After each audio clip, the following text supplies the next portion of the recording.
आज हम फ़िरोज़ शाह तुगलक के बारे में अध्ययन करेंगे। तो फ़िरोज़ शाह तुगलक 1351 ईस्वी में मोहम्मद बिन तुगलक की मृत्यु के बाद थोड़े से विवाद के बाद इसको गद्दी पर बैठाया गया।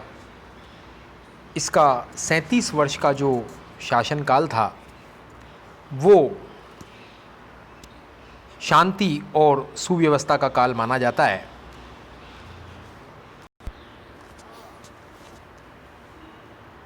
इस 37 वर्ष के शासनकाल में फ़िरोज़ शाह तुगलक ने साम्राज्य विस्तार और सैनिक गतिविधियों की ओर इतना ध्यान नहीं दिया, बल्कि प्रशासनिक सुधार और जन कल्याण के कार्यों में उसने अधिक रुचि ली। कई प्रकार के उसने प्रशासनिक सुधार किए, जन कल्याण के उसने कार्य किए, विद्या और कला के प्रोत्साहन में उसने अधिक अपनी अभिरुचि प्रदर्शित की। फ़िरोज़ शाह तुगलक मोहम्मद बिन तुगलक का चचेरा भाई था। जब वो गद्दी पर बैठा तो उसके सामने कई प्रकार की समस्याएं थी। सबसे प्रमुख जो समस्या थी पहली, वो थी आर्थिक संकट की। मोहम्मद बिन तुगलक के समय में भी आर्थिक संकट था और सुल्तान मोहम्मद बिन तुगलक इस आर्थिक संकट की समस्या का समाधान नहीं कर पाया।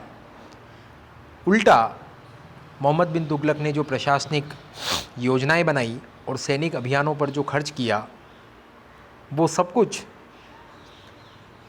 असफल हो जाने से आर्थिक संकट और गहरा गया। तो सुल्तान फ़िरोज़ शाह तुगलक जब गद्दी पर बैठा तो उस वक्त सबसे प्रमुख समस्या उसके सामने आर्थिक संकट की थी। इसके अलावा साम्राज्य में विघटन और विद्रोहों की समस्या भी बराबर बनी हुई थी। जैसा आपको पता है कि हमने कल पढ़ा था कि सुल्तान मोहम्मद बिन तुगलक के शासनकाल में 34 विद्रोह हुए थे, जिसमें से अकेले 27 विद्रोह तो दक्षिण भारत में ही हुए थे। तो सुल्तान मोहम्मद बिन तुगलक के शासनकाल में कई विद्रोह हुए थे और फ़िरोज़ शाह तुगलक जब गद्दी पर बैठा तो उस वक्त भी साम्राज्य में विघटन और विद्रोहों की समस्या बनी हुई थी। इसके अलावा उस वक्त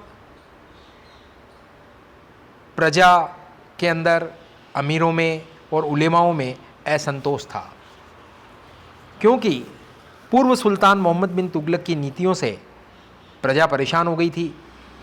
आपको पता है कि आम प्रजा को भी उसने दिल्ली की प्रजा को आदेश दिया था दिल्ली से दौलताबाद जाने का। वापस दौलताबाद से दिल्ली शिफ्ट हुए तो आम प्रजा नाराज़ थी, उलेमा वर्ग नाराज़ था सुल्तान की तर्क को प्रधानता देने की प्रवृत्ति के कारण, और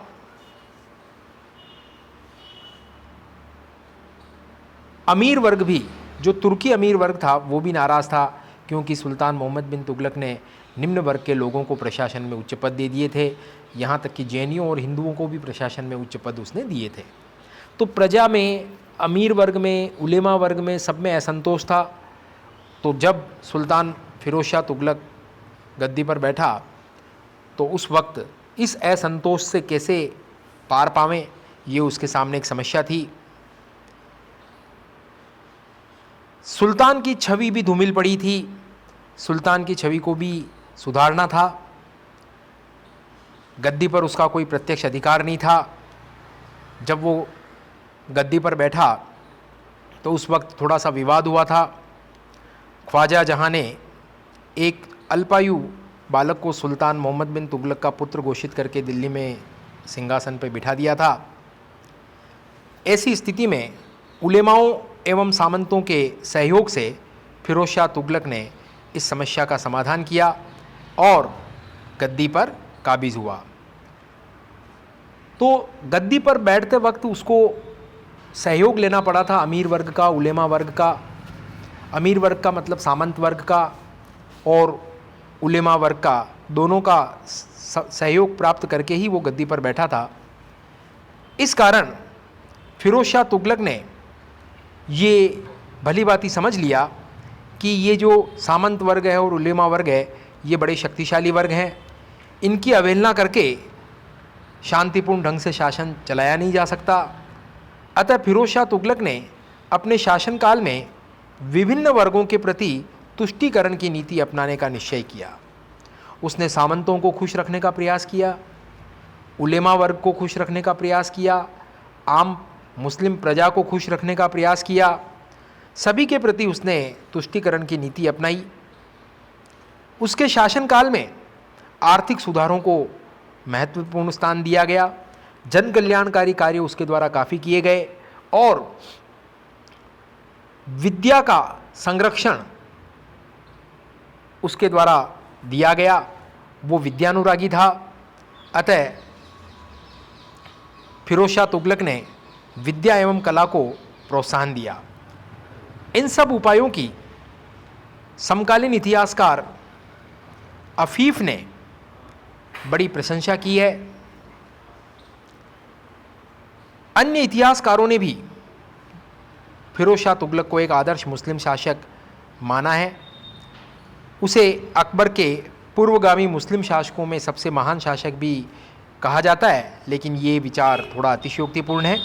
फिर भी ये हम जरूर कह सकते हैं कि फिरोज शाह तुगलक ने जो आर्थिक सुधार किए, जो जन कल्याणकारी कार्य किए, जो विद्या और कला को जो प्रोत्साहन दिया, आम मुस्लिम प्रजा के कल्याण के लिए जो उसने कार्य किए, इन सब कारणों की वजह से हम इतना तो कह ही सकते हैं कि फिरोज शाह तुगलक मध्यकालीन इतिहास में एक कल्याणकारी निरंकुश शासक अवश्य था।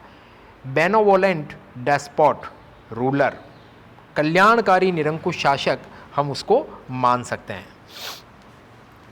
अब फिरोज शाह तुगलक के सैनिक अभियानों की बात करें हम, तो फिरोज शाह के शासनकाल में ज़्यादा साम्राज्य विस्तार हुआ नहीं। फिरोज शाह ने कोई भी सैनिक अभियान साम्राज्य विस्तार के लिए नहीं किया। जो भी उसने सैनिक अभियान किए थोड़े बहुत, वो केवल साम्राज्य की रक्षा के लिए किए गए थे। और इन अभियानों में भी सुल्तान फिरोज शाह तुगलक की सेना की दुर्बलता हमें स्पष्ट दिखाई देती है। इस कड़ी में सुल्तान फिरोज शाह तुगलक का पहला अभियान रहा बंगाल अभियान। बंगाल अभियान उसने 1353 में किया। ये बंगाल का प्रथम अभियान उसका सफल नहीं रहा। उसके बाद उसने बंगाल पर दूसरा अभियान किया 1359 ईस्वी में, और इस द्वितीय बंगाल के अभियान के वक्त ही फिरोज शाह तुगलक ने उड़ीसा में जहाजनगर के राज्य पर भी चढ़ाई की, लेकिन वहाँ से धन लूटने और जहाजनगर और पुरी के जगन्नाथ मंदिर के विनाश के अलावा उसको कोई विशेष सफलता नहीं मिली। लौटते वक्त उसने पुरी के जगन्नाथ मंदिर को तोड़ा भी सही, उसने थोड़ा बहुत वहाँ से धन भी लूटा, लेकिन कोई विशेष सफलता उसको हासिल नहीं हुई। तो ये बंगाल का दूसरा अभियान, जिसमें उसने जहाजनगर के राज्य पर भी आक्रमण किया, पुरी के जगन्नाथ मंदिर पर भी आक्रमण किया, ये 1359 ईस्वी में हुआ। उसके बाद फिरोज शाह तुगलक के शासनकाल में एक अन्य अभियान और किया गया 1365 ईस्वी में। कांगड़ा क्षेत्र में जो नागरकोट का जो दुर्ग था, वहाँ पर उसे जीतने के लिए नागरकोट दुर्ग पर 1365 ईस्वी में फिरोज शाह तुगलक ने अभियान किया। इस अभियान के दौरान फिरोज शाह तुगलक ने वहाँ के ज्वालामुखी मंदिर से अनेक संस्कृत पांडुलिपियाँ उसने प्राप्त की। नागरकोट के शासक ने उसके आगे समर्पण कर दिया। तो ज्वालामुखी का जो मंदिर था ज्वाला देवी का, वहाँ से कई संस्कृत की पांडुलिपियाँ उसने वहाँ से प्राप्त की। नागरकोट दुर्ग का जो ये अभियान था, यहाँ पर उसने मंदिर को नुकसान भी पहुँचाया, परंतु संस्कृत की पांडुलिपियों को वो अपने साथ लेकर के आ गया। नागरकोट के शासक ने उसके सामने आत्मसमर्पण कर दिया, लेकिन इस अभियान से भी कोई उसे नया क्षेत्र जीतने का मौका नहीं मिला। फिरोज शाह तुगलक का ये नागरकोट दुर्ग का जो अभियान था, ये 1365 ईस्वी में हुआ था। कांगड़ा क्षेत्र में ये नागरकोट दुर्ग था। उसके बाद 1365 ईस्वी का ये अभियान रहा। फिर फिरोज शाह तुगलक का अंतिम अभियान थट्टा में हुआ 1365 के आसपास ही। कहा जाता है कि 1362 से 64 के बीच में ये सिंध प्रदेश के थट्टा में उसने आक्रमण किया था। 1365-66 में बहमनी राज्य के जो असंतुष्ट सामंत थे, आपको पता होगा कि बहमनी राज्य की स्थापना तो 1347 में मोहम्मद बिन तुगलक के शासनकाल में ही हो चुकी थी। हसन गंगू ने जो अलाउद्दीन बहमन शाह के नाम से गद्दी पर बैठा था, उसने 1347 ईस्वी में दक्कन में बहमनी राज्य की स्थापना की थी। बहमनी राज्य के अंदर अहमदनगर, बीजापुर, गोलकुंडा, बीदर और बरार ये इलाके आते थे। तो बहमनी राज्य 1347 में बन चुका था। फिरोज शाह तुगलक के समय में 1365-66 ईस्वी में बहमनी राज्य के असंतुष्ट सामंतों ने अपने शासक के विरुद्ध फिरोज शाह तुगलक से सहायता मांगी, परंतु फिरोज शाह तुगलक ने कोई मदद नहीं की, हस्तक्षेप करना उचित नहीं समझा। इस प्रकार फिरोज के सैनिक अभियानों से कोई राज्य को विशेष लाभ नहीं हुआ, न तो राज्य की सीमा में वृद्धि हुई, न इन अभियानों से वैसा अपार धन मिला जैसा कि अलाउद्दीन खिलजी के समय में मिला था। तो ज़्यादा सैनिक अभियान तो इसके शासनकाल में हुए नहीं। हमने केवल 2-3 अभियान पढ़े। बंगाल का प्रथम अभियान 1353, दूसरा अभियान 1359। उसी अभियान के दौरान जाजनगर उड़ीसा के राज्य पर भी उसने आक्रमण किया, पुरी के जगन्नाथ मंदिर को उसने नष्ट किया। उसके बाद 1362 से 64 के बीच में उसने सिंध में आक्रमण किया और 1365 में उसके द्वारा कांगड़ा क्षेत्र के नागरकोट दुर्ग पर आक्रमण किया और वहाँ से संस्कृत की अनेक पांडुलिपियाँ उसने प्राप्त की। बहमनी राज्य के सामंतों ने उससे मदद मांगी 1366 के आसपास, लेकिन उसने कोई मदद नहीं की। तो सैनिक अभियानों का तो पॉइंट यहाँ पर अपना कंप्लीट होता है। अब प्रशासनिक सुधारों की बात करें तो फिरोज शाह तुगलक ने लगान व्यवस्था में सुधार किए। उसके प्रशासनिक सुधारों में हम कृषि और लगान संबंधी सुधार देखेंगे। तो कृषि संबंधी सुधार, सिंचाई सुविधाएं, इसके अलावा आर्थिक सुधारों के लिए उसने जो उद्यान और कारखाने लगाए उसको हम पढ़ेंगे। आर्थिक सुधारों में उसने करों की दर में कमी की। उसके बाद हम उसके द्वारा करवाए गए कल्याणकारी कार्यों का अध्ययन करेंगे और उसके द्वारा जो सांस्कृतिक क्षेत्र में योगदान दिया गया उसको पढ़ेंगे और फिर फिरोज शाह तुगलक की धार्मिक नीति का अध्ययन करेंगे। तो फिरोज शाह तुगलक के प्रशासनिक सुधारों में सबसे पहले बात करते हैं हम लगान व्यवस्था में सुधार की। राज्य की आमदनी का मुख्य सोर्स लगान ही था और फिरोज शाह के पहले का जो सुल्तान था मोहम्मद बिन तुगलक, उसके समय में सल्तनत की आर्थिक स्थिति चिंताजनक थी।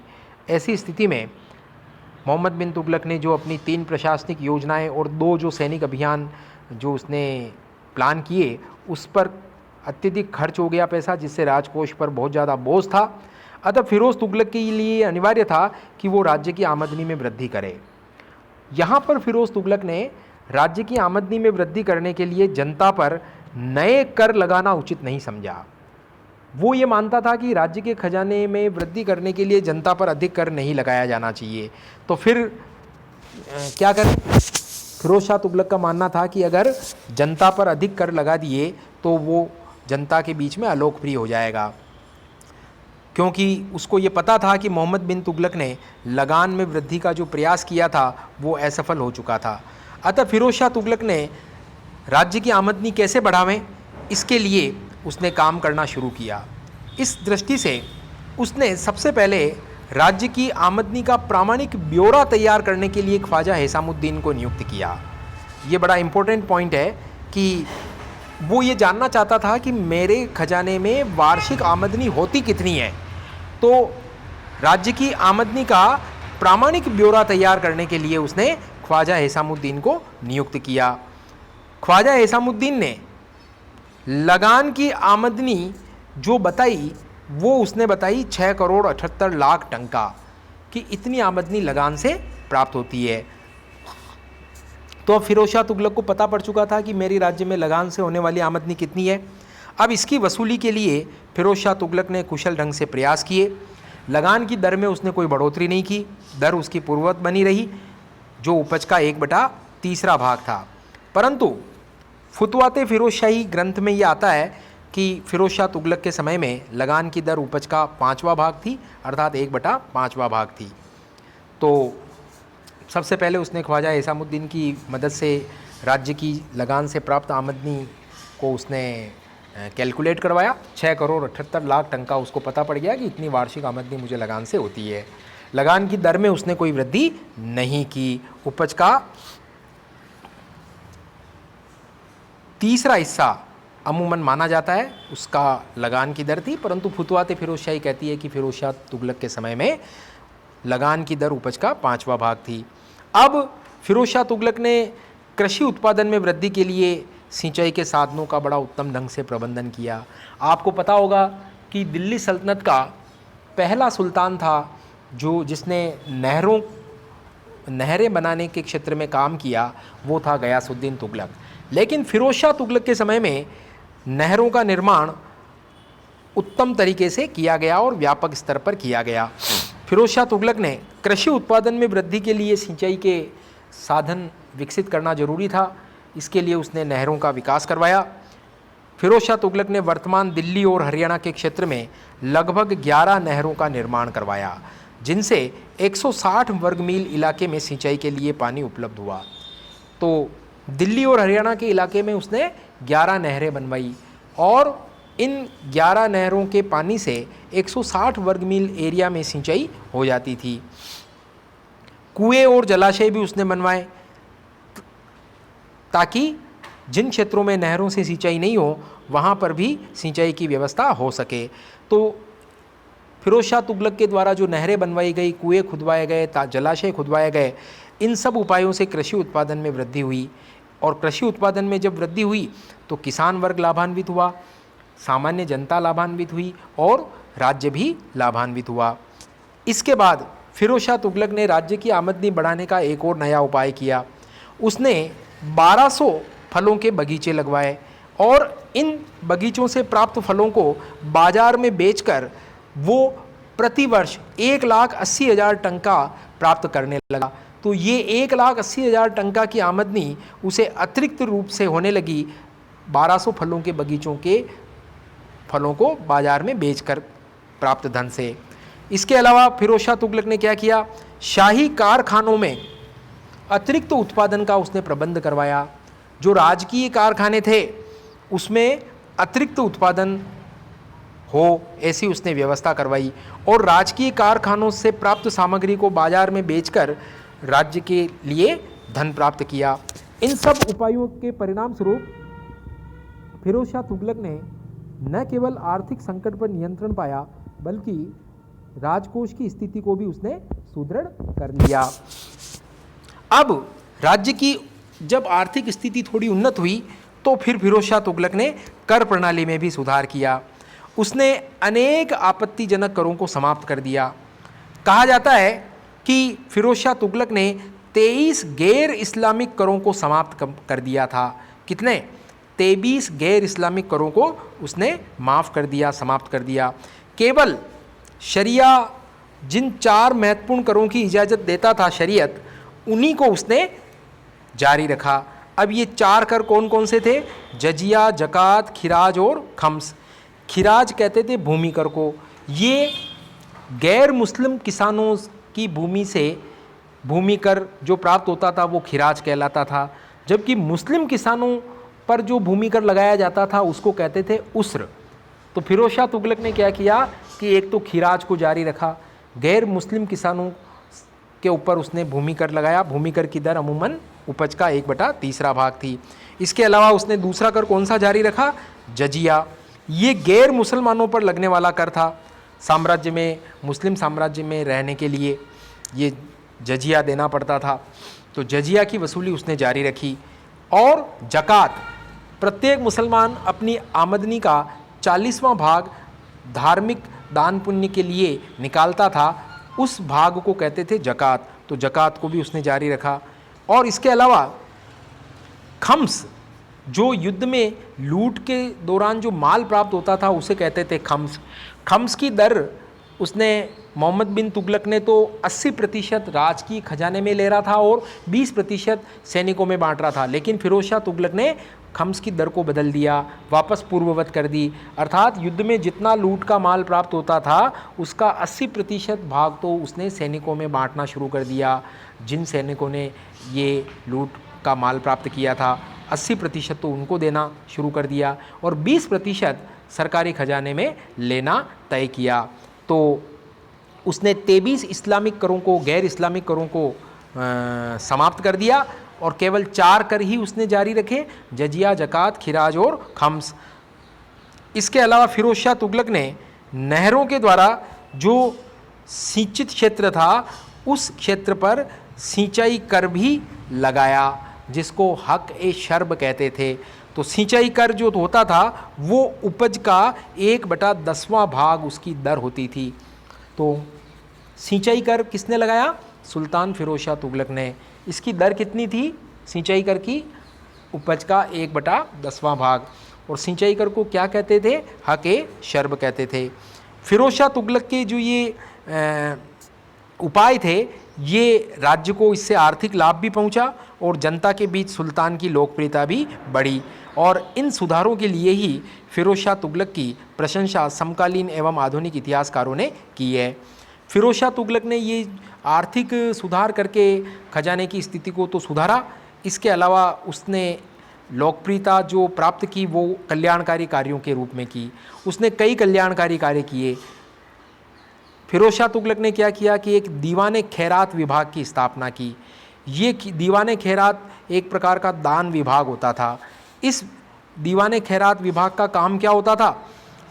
ये दीवाने खैरात विभाग विद्वानों, बुद्धिजीवियों, विद्यार्थियों, सूफी संतों, विधवाओं, निर्धनों और दरिद्रों को आर्थिक अनुदान और सहायता देता था। इसके अलावा दीवाने खैरात विभाग और क्या काम करता था? निर्धन और अनाथ युवतियों के विवाह करवाता था, बेरोजगारों को नौकरी देने का काम करता था दीवाने खैरात विभाग।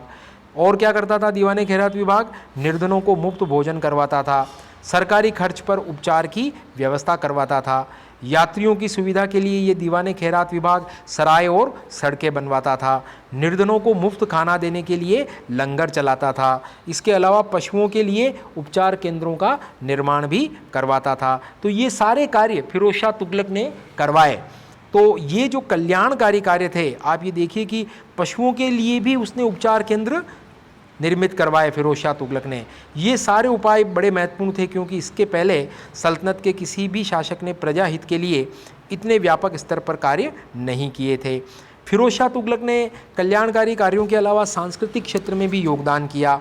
उसके शासनकाल में कला और संस्कृति की बड़ी उन्नति हुई। कला में स्थापत्य कला के क्षेत्र में कई उल्लेखनीय कार्य हुए। कई प्रकार की नहरें, सड़क और पुल बनाए गए। इसके अलावा फिरोज शाह तुगलक ने कई नए नए नगर भी स्थापित किए, जैसे जौनपुर, हिसार फिरोजा और फिरोजाबाद।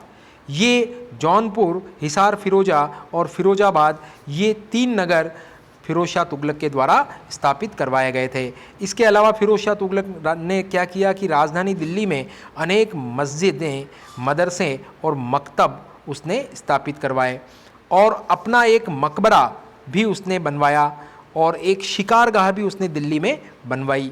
कई पुराने भवनों की उसने मरम्मत करवाई, जिसमें कुतुब मीनार का नाम उल्लेखनीय माना जाता है। कुतुब मीनार की उसने मरम्मत करवाई थी।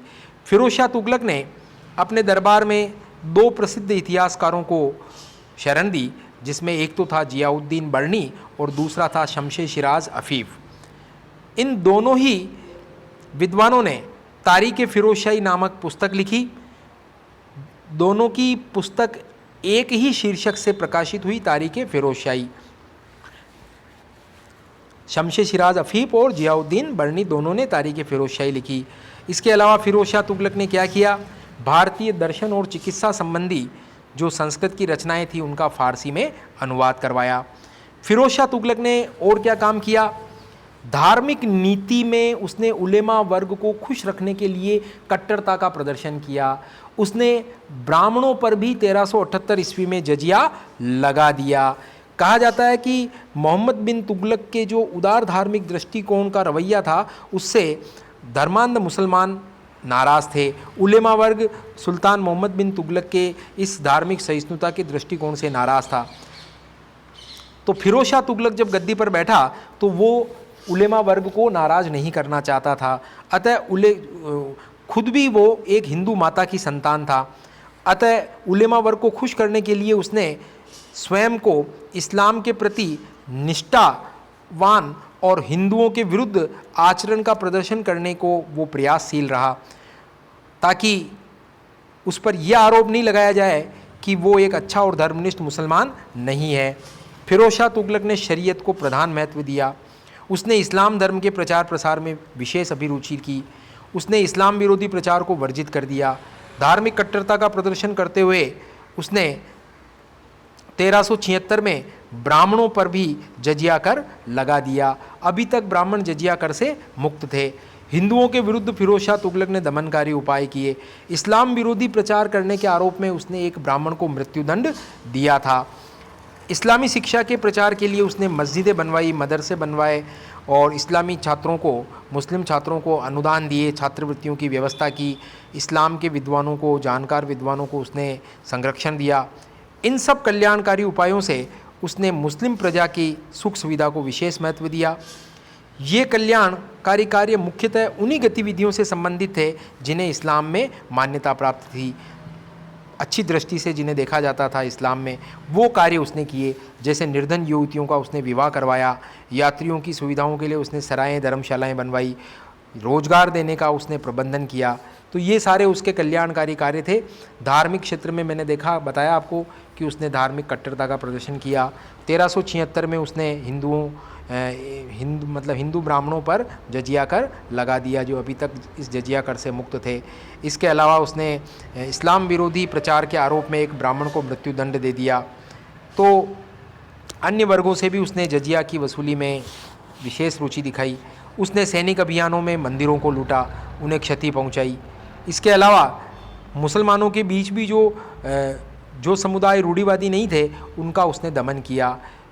मुसलमानों में उसने सूफियों का, शिया संप्रदाय के लोगों का और महदवियों का उसने दमन किया। तो फिरोज तुगलक की धार्मिक नीति को हम धर्मांधता की नीति का मानते हैं। मगर फिरोज शाह तुगलक के आचरण का एक अन्य पहलू भी था। हिंदू दर्शन में उसे गहरी अभिरुचि थी। इसी कारण नागरकोट दुर्ग पर जब उसने अभियान किया तो वहाँ के ज्वाला देवी के मंदिर से कई संस्कृत की पांडुलिपियों को वो अपने साथ लेके आ गया और फिर उनका फारसी में अनुवाद करवाया। उसे संगीत से भी लगाव था। इस कारण कट्टरपंथी मुसलमान इस बात से उससे नाराज़ रहते थे। उसने जैनियों के मंदिरों को दान भी दिए। मोहम्मद तुगलक के समय से जो हिंदू और जैन अधिकारी कार्यरत थे उनको उसने उनके पदों से नहीं हटाया। अतः स्पष्ट है कि फिरोज शाह तुगलक ने धार्मिक कट्टरता का जो प्रदर्शन किया वो उसकी व्यक्तिगत धर्मांधता का परिणाम नहीं था, बल्कि उसकी एक राजनीतिक व्यवस्था थी, ताकि उलेमा वर्ग उससे नाराज़ न हो और मुस्लिम प्रजा भी उससे नाराज़ न हो। तो ये फिरोज शाह तुगलक के द्वारा जो धार्मिक क्षेत्र में काम किए गए थे वो आपको बताए। अब यहाँ पर अपना ये टॉपिक कंप्लीट होता है। इसमें क्वेश्चन पूछा जाता है कि फिरोज शाह तुगलक एक कल्याणकारी निरंकुश शासक था, सिद्ध कीजिए। तो फिरोज शाह तुगलक के द्वारा जो जन कल्याण के जो काम किए गए कला, संस्कृति और धर्म के क्षेत्र में, वो सारा कुछ हमें लिखना पड़ेगा। अब फिरोज शाह तुगलक के शासन के दोष क्या थे और साम्राज्य के पतन में फिरोज शाह तुगलक के योगदान को हम अध्ययन करेंगे और फिर फिरोज शाह तुगलक के जो उत्तराधिकारी थे उनके बारे में भी हम अध्ययन करेंगे।